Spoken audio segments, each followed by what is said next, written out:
Hello, Father, and welcome everyone back to another edition of Father and Joe podcast. I hope that you guys all are enjoying. Um, Off of last week's conversation, one of the things that you had brought up that I actually had stuck with me over the last week or so was when you talked about what the pill actually does to a woman in the sense that it tells the body you're pregnant, and now we're doing a miscarriage. Now we're going to say you're pregnant again 3 days later, and they give you a miscarriage. That kind of naturally seems like your body's not designed to do that, and it makes sense that that leads to a lot of down the road problems, as you mentioned before, that basically gives you cancer. That makes a ton of sense. But the thought that came to me, and this might just be my math background, you said it was only 93% effective. And you also said that the natural way is that you can only get pregnant a few days a month. So you can correct me if I'm math wrong, but if you can only get pregnant 3 days a month, 3 days out of 30, that means essentially your body's already 90% not going to get pregnant. And now by taking this pill, you're 93%. So you're gaining a net 3% for giving your body miscarriages and a drastically more likelihood of cancer. When you look at it like that, that doesn't seem to really be worth the cost benefit of it. Unless I'm missing something, but that was just something that had been gearing through my head since we had that conversation last week, and I wanted to see if I was grasping the core concept right. Um, yeah, I'm not sure. I've seen that kind of mathematical analysis, so it makes me wonder if we're actually comparing apples and apples. Um, but but certainly your insight that and 3 days is on the low end. I mean, the reality is because the uh, sperm survives in the body for up to 48 hours, that can actually stretch. So depending on there are some outer fringes that it could be even 5, 6, 7 days that uh, people could have sex and still conceive in the context of a month. The woman is only fertile, for example, 3, 4, 5 days. Right. But then, because of the also the ability of the sperm to survive in the body, that can last a little longer. So it's probably not a perfect mathematical analysis that you carried out. And when it's 93% effective, I guess I'm not sure exactly even what that if that's for every experience of sexual intercourse, and so it's or anyway, I think that's the case. I mean, the reality is there are, even with women on the pill, a lot of unplanned pregnancies, Mm-hmm. which is one of the reasons that the abortion industry is carrying out 1.2 million abortions a year in the United States, because there are a lot of babies that were already not wanted that are being conceived, and thus the backup plan to the birth control pill is abortion. And that's why also a lot of times you'll hear people say, well, if you provided, in fact, I had this debate, one of the more coherent debates on abortion that I had with somebody who is very involved in the pro-choice movement and was the most rational. I mean, just it was actually a debate in front of a class, a biology class or bioethics class or something, and she was the head of like the Students for Choice or Now on campus or something like that. Anyway, we continued to talk offline, outside of the debate, Mm-hmm. just to out of respect for each other and to understand the other's position a little better. And she said very, very sincerely, I don't understand why the Catholic Church is so opposed to abortion and also opposed to contraception. It seems like if you had more, if there were more use of contraception, then you would have less abortions. But it actually goes the opposite way, and Pope Paul VI already anticipated that in his encyclical Humanae Vitae. When you have the idea that contraception is actually 100%, it increases the amount of sexual activity. There's a lot of sexual activity, and it's the kind of sexual activity that you're often having on contraception is not the kind that's sort of ultimately satisfying. It's lost its ultimate meaning. Mm-hmm. It's outside of marriage. It's not trying to conceive children.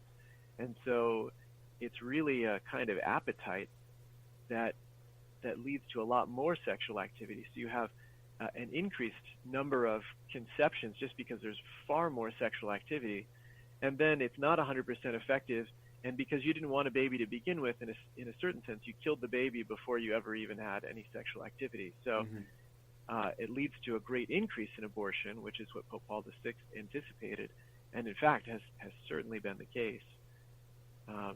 It's also interesting. I'm really getting us a little bit off track, but I think you'll appreciate just to see the logical connection, because again, people will make that claim, and at the surface it seems like a reasonable claim. Well, if you don't want conception, then you use contraception. But it falls short, and the whole mentality behind contracepted sexual activity is the sort of watershed that leads to the embrace of abortion, and also justifies different aspects of same-sex sexual activity, and you can see that in Supreme Court decisions. The watershed decision was actually 1968 with Griswold versus Connecticut, where the Supreme Court justices established the right to contraception. They struck down any laws unconstitutional which would prevent the use of contraception, and that established the right to privacy. That basically what a married couple does in their bedroom, the law is not going to get involved with, although that's not really true. I mean, if a woman were claiming that she were raped in her bedroom, then the law would get involved. But anyway, the right to privacy sort of establishes some liberty in the realm of sexual activity that then was foundational for the Roe v. Wade decision. And then in the Obergefell versus Hodges decision to establish the right to gay marriage in our country, 4 major reasons were given. 3 of them included, one of them was entirely based on Griswold versus Connecticut. Basically, when the Supreme Court said definitively sexual activity is not about children, then sexual activity became open to just about anything.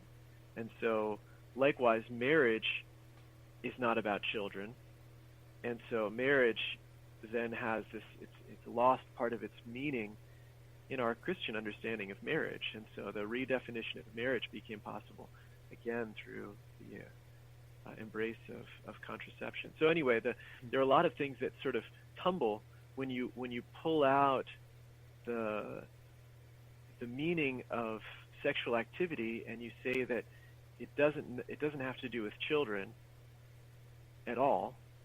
When you remove that meaning entirely, then a lot of different things become possible, and it leads to a lot of other unintended consequences. And that string of logic makes a ton of sense. And one of the things that pop up into my head is that, in general, the faith's been around creating their thought processes and systems and why we do this or that for a very long time, thousands of years.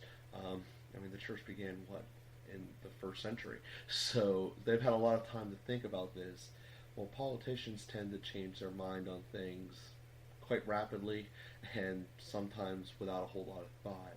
So I think that's one of the just another side challenges that, just because Congress says you can do it or the Senate says you can do it or the courts say it, that doesn't necessarily mean that it's the right and the right thing to do, which led me to a couple of thoughts that I had. We'll start with the one that's blending into the Congress world, is that over the weekend, actually on Friday, was the March for Life down in D.C., and I had a chance to go to that again for a couple of years here in a row, and the thought that I had with it was, and this is going to lead into the rest of the conversations that I've had in my head here, is you see a whole lot of people there, a lot of different groups, and a lot of different faiths. Ultimately, this podcast here is to guide people to come back closer to God. But we really never defined what is the best way to do that, if there is even a best way to do that. And the question I have for you is going to drive around that with what I saw down at the mark. So I mean, obviously this is anecdotal because it's starting from me walking around with general observations and just seeing things. But you see a ton of people walking around with statues of Mary and wearing all kinds of crosses. See a number of stars of David's walking around. You don't. I didn't see any crescents whatsoever. And I get that's it's a different faith, but part of this is how do we get closer to God whenever there are distinct factions, some within Christianity, some outside of it, that are blatantly saying this is how your relationship to God should be, and they all are different. So I guess my first question is, how do you know that you're doing the right thing? Because fundamentally, if anyone is doing the right thing, and because fundamentally, each of the three major religions, Judaism, Catholicism, and Muslims, they all have three different paths you should go. So how do you know what is the right thing to do, and then therefore how to interact when you get conflicting ideologies kind of attacking you? So I guess that was a very broad, packed question there. That was something that just really was weighing on me on my drive back from DC over the weekend. Yeah, well, that's a good question. Your observation about the lack of visible presence of Muslims at the March for Life is interesting. Muslims are actually very pro-life in terms of being anti-abortion, and in terms of being pro-children. And it's one of the interesting things in some of our European countries that have become so sort of post-Christian, and married couples are not having babies. Muslims are having lots of babies, and so the population switch is starting to take place. Countries like France or Germany, perhaps to a different extent. So, anyway, but that aside, your question of how do you know you're doing the right thing, and well, there's one thing that I think is really important to say explicitly is that we are talking about faith, and Christianity, Catholicism, has never swerved from that claim. We ask in baptism, what do you ask for this child about to be baptized, or what do you ask from baptism from the church? Faith. We ask for the gift of faith. Faith is our capacity to know God as He has revealed Himself to us in Christ. And we hold that it's a gift, and also the word faith has to do with trust. So faith is not mathematical proof. And Pope Benedict made a very beautiful statement about this. It's sort of spoke to one of these questions that I've carried around with me for a long time, and that's that question about faith, and sort of your question, Joe, about how do you know you're doing the right thing? Well, he said, if you could express all of truth as a mathematical proof, then it would force itself on you. There wouldn't be room for disbelief. And then you would not have a truth which is also love, because love always requires freedom. Mathematical proofs take away our freedom. We can be obstinate and choose to disbelieve something, but it's ridiculous. I mean, you can believe that, cows fly or that airplanes don't, but that's irrational. But mathematical proofs take away our freedom to believe. So there is some part of the truth which is like that is a mathematical proof, and that's the part that we normally discover through science. It's an excellent tool, and it discovers a portion of the truth which is accessible to whatever our scientific laws and material realities and things that can be measured and perceived by the senses and all of those kinds of things. But there's another part of the truth which cannot be proven in the same way. And that requires trust, and it requires a free assent. And that free assent is necessary for love, because ultimately God doesn't just want our submission and our adherence, He wants our love. But then He has to leave us freedom. And if He were imposing the truth of even who He is on us, then He would be taking away our freedom, and thus He would be taking away our love.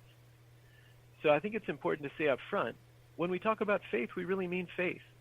So uh, why do I believe that the fullness of truth is expressed through the Catholic Church?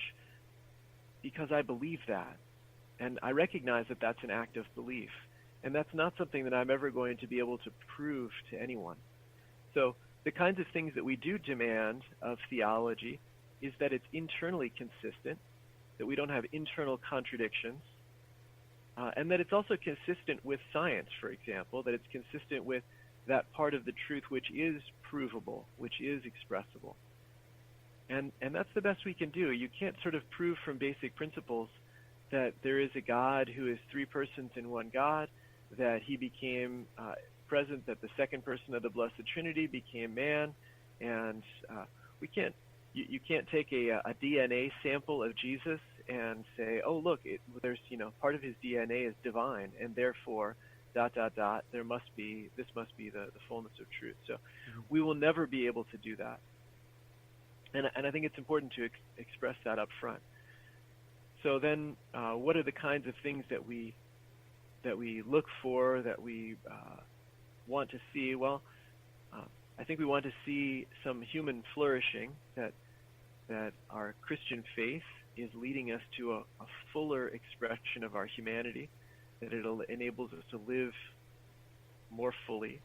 I think we're looking for communal realities, that if Christianity is what it says it is, then it should be able to form a great society where there's a great unity.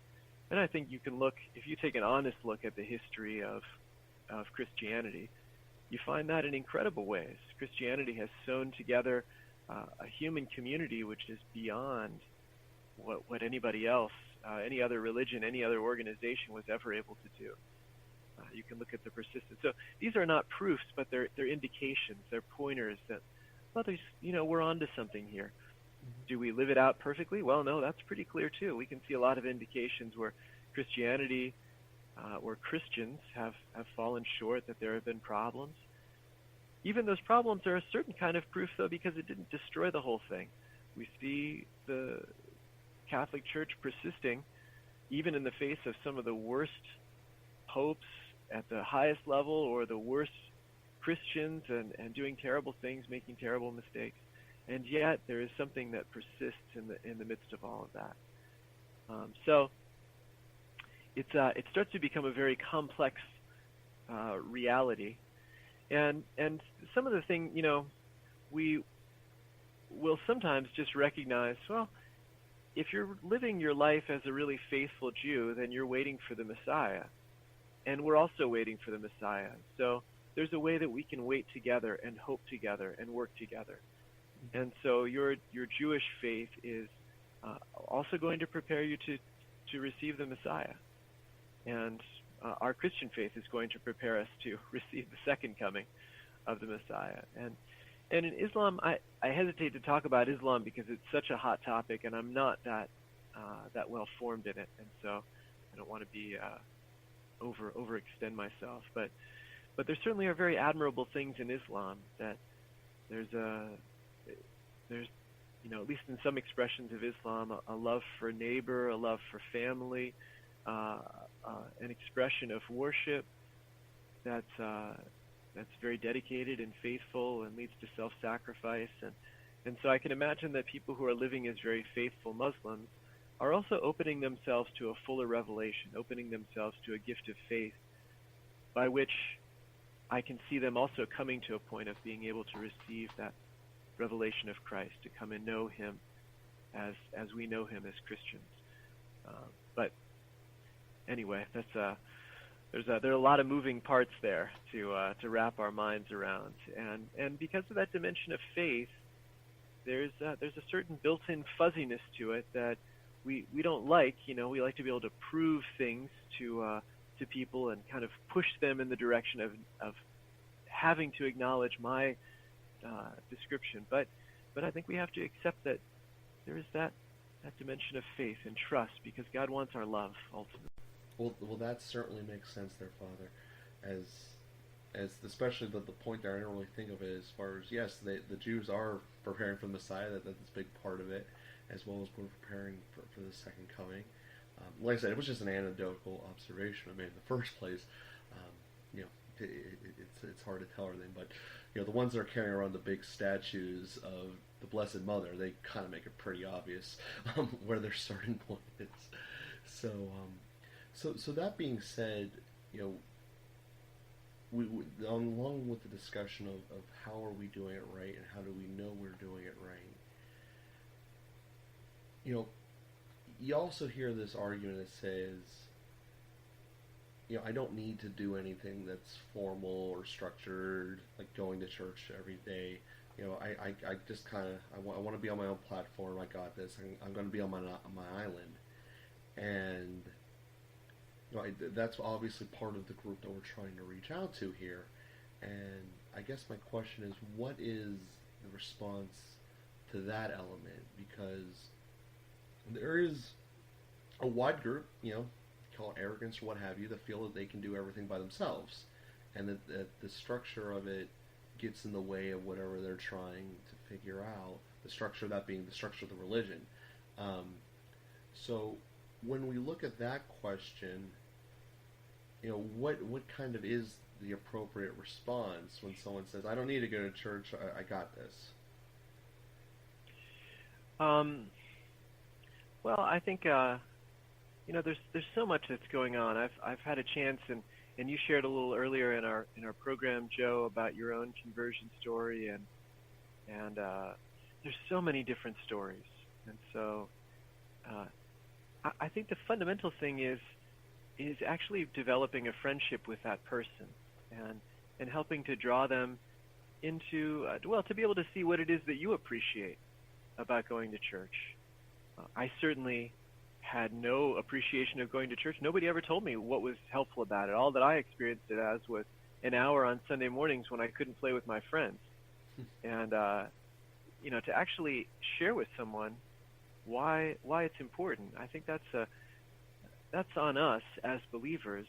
What is it about Jesus that's really changed your life? What difference does it make to go to church, to be Catholic? And I started countless homilies with that question to challenge the congregation. What difference does it make to be Catholic? And I think it's a really important question for us to ask. And when we know that, then when we find somebody who says, "Oh, I don't really need to go to church," well, then we can say, "Well, okay, but there's a real blessing there." When we can go to church, one thing that it provides for us is it helps us to overcome the prideful presumption of self-sufficiency. Self-sufficiency is very attractive in one way, because when we get hurt by people, then we don't want to depend on anybody anymore. And at some level, we know that just by depending on someone, there's always the potential we could get hurt, even if people have generally been pretty good to us. And so we have this kind of latent desire. It's really a diabolical desire to be able to do everything for ourselves. And we even imagine that that's kind of what God is. God is the one who can simply do everything for himself. What Christianity has revealed that God is an eternal communion of love, where it's everybody doing everything for everybody else. The Father doing for the Son doing for the Father, the Holy Spirit being the communion, the exchange of love that they share. So, but the goal of our human existence is not to be able to do everything for ourselves. And we experience so clearly when we visit a nursing home, when we go to a hospital, when we're in touch with even the smallest percentage of humanity, then we see that nobody is doing everything for themselves. I mean, we're working right now on laptops and iPads. I didn't create the internet. I don't keep it going. I didn't create electricity. I don't keep it going. I mean, even at the most basic level, we depend on so many people for so many things. If we live in this realm of needing to do everything for ourselves, we're living this incredible lie that we're not doing anything. I mean, there's so many things. We couldn't function if we could only depend on ourselves. And what Christianity does is just takes it to another level and says, we didn't create our own life, and we don't sustain ourselves in being. If God stopped thinking about me, I would cease to exist. I have no control over this. And the reality is that I have no control over a whole lot of things in life. And I can take two directions then. I can either make the decision that nobody has control, or I could recognize, well, there is somebody who has control. There is somebody who has a bigger picture. There is somebody who has a plan, and he loves me, and he wants to have a relationship with me. Why would I not want to have a relationship with him? I can have a love relationship with the creator of the universe, the one who sustains everything in being, the one who has created my life and has created me for the good. Why would I not want that? Oh. And part of what he tells me is that a concrete way that I do that is by going to church, is by entering into a way of worshiping him. In fact, the need should arise in me that I think, how can I thank the Lord for his goodness to me, as it says in Psalm 116. How can I thank the Lord for his goodness to me? The cup of salvation I will raise and call on the Lord's name. And so worship in this way can rise up as a need, a desire from within, if we're in touch with reality, the reality that I didn't create the world, I don't keep it in being, I don't provide most of the good things that I experience and enjoy, and there's somebody who does, who wants to have a relationship with me. So I guess that spawns, a comment and then a natural question from what you just said there. I guess the comment is, thinking about this in a realistic sense, is that, ultimately from what you're describing is you want to have a deeper friendship with God in ways that people could put it today. And if you don't see your friends or hang out with them, eventually they fade away. And if I'm understanding you correctly, which please correct me if I'm wrong, the way that you're saying that God wants us to, hang out with him as friends and give thanks for being with him being a part of our lives and so forth, is to go to church and participate in the Mass therein. Is that, I don't want to paraphrase you and simplify. We talked about last podcast about how that can be a problem. But is that safe to say? Is that that's the core concept? Yeah, it's a concrete expression of our relationship with him. And, to say like, oh, well, I can have a relationship with him and not go to church. Now, a lot of people that say that don't actually have a relationship with him. They just sort of use that as an excuse to not go to church. I can worship God in the forest. Well, like, how many days a year do you do that? Do we really have a relationship with him? It's nice to say I can do that without going to church. And we need to do that outside of church. But church is an important part of that, especially when we recognize what the Eucharist is, which will have to be a whole discussion in itself. But yeah, to come back to your point, Joe, the fundamental thing is, I need a concrete point of encounter with him. A friendship needs a regular communication. We don't have a friendship that grows distant is a friendship that falls apart. And God won't force himself on us. He nags us less than our other friends. Because again, he doesn't want to take away our freedom. He loves our freedom. And he loves so much for us to make the free choice to go and be with him. And again, the Mass in a particular way is an outstanding way, is the highest way of being with him. Because, well, anyway, we have to go into the Mass another time. But, yeah, we're coming up with a bunch of topics that we're going to need to do for our future episodes. And in fact, actually, the question I had from before was going to obviously have to be its own topic, if not multiple, which was, during your conversation, you said what an example of what not the purpose of life is. And I think that would be a logical conversation for a future podcast of what is the purpose of life as we go through here.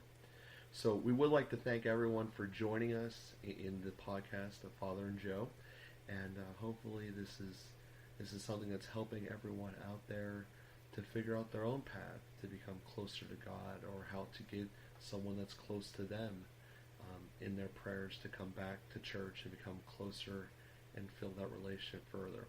So I'd like to thank you, Father, for